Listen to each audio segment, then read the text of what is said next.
கலைவாணி நீ வண்ணச்சிலை மேனி அது மஞ்சம் தனிமாறம் தலை வைக்கும் இன்பத் தலகாணி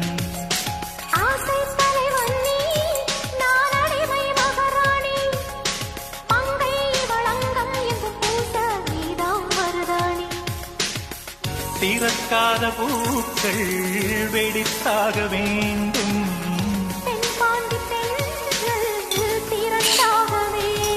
என்ன சம்மதமா